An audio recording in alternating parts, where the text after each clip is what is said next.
Hey, today we're going to talk about the YouTube algorithm. This is a nightmare to so many.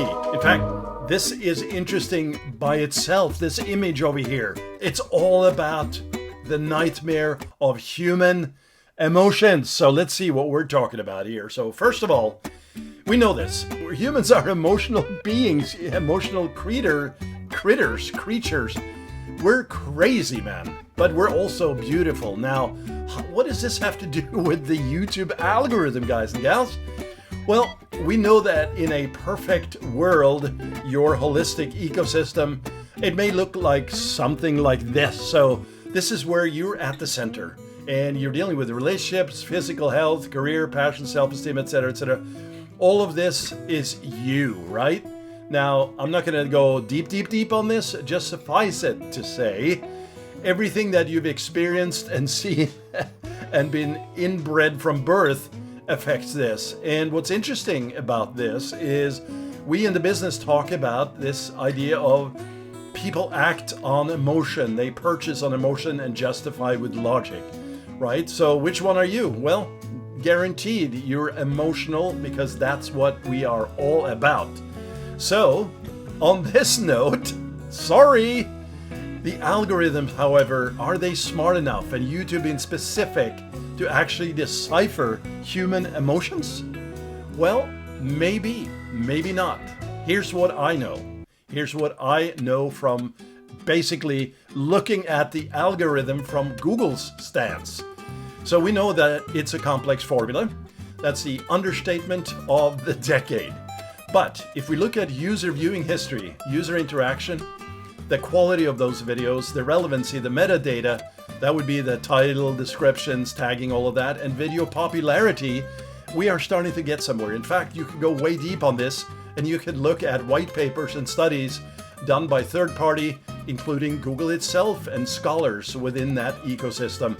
But I regress. Let's talk about this from a pure recommendations perspective, which, by the way, is the organic way of Google providing insights to their internal engines, but also for you to learn that if I have some of this together, my videos may be recommended on the homepage or in a playlist or referred elsewhere on the net, right? Within the YouTube system. So a simple explanation is this one right here. I'm not going to take you through all of the details here. I'm not the scientist, okay? But we know that if you have quality videos and you have relationships and relevancy all throughout, that is a starting point. What we want to do is we want to really drill this home. The idea that you and I are guiding the YouTube algorithm with your emotional input. The emotions drive everything. Imagine if you're excited or happy, you're going to be searching and engaging in a different way with all these different tools and platforms than if you're sad or angry or scared, right? Well, all these emotions get captured into the large data models. So it's user behavior and it affects everything. In fact, these large language models use deep learning in large data sets to train the AI essentially to understand things. You can read up on this, but I just wanted to summarize it for you that your emotions, everything that you are doing and feeding these engines are being triggered and it feeds on itself, right? So with this said, and it's kind of cool, right? Like, well, we sort of knew this, but to which level or to which depth did we know this? Well, if we assume that this is all true, what do I do now, right?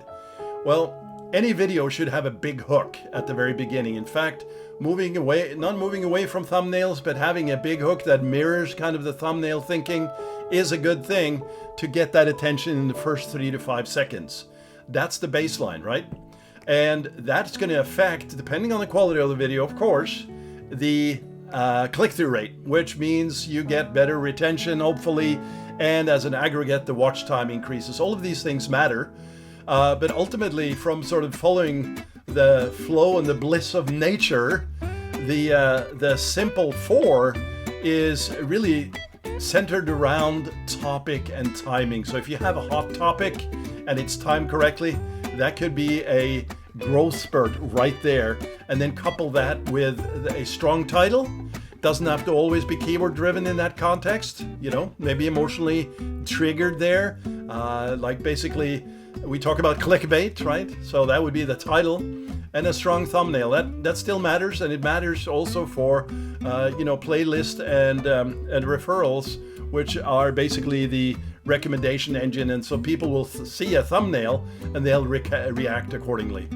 So, but most of all, I just wanted to make this really quick video summarizing some of my viewpoints. That ultimately you don't want to chase the algorithm. You want to do the things that are working. Yes, you want to understand and know that your human emotions drive everything, which means on the other side, if you have a compelling video that speaks to those emotions without being just simply clickbaity, without any content at all, content and context at all, then you know, you'll be on your way. So make sure that you do this, and don't worry too much about the algorithm. That's it for today.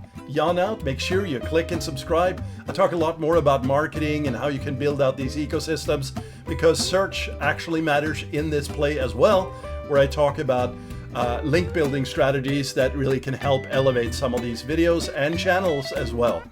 For now, take it easy.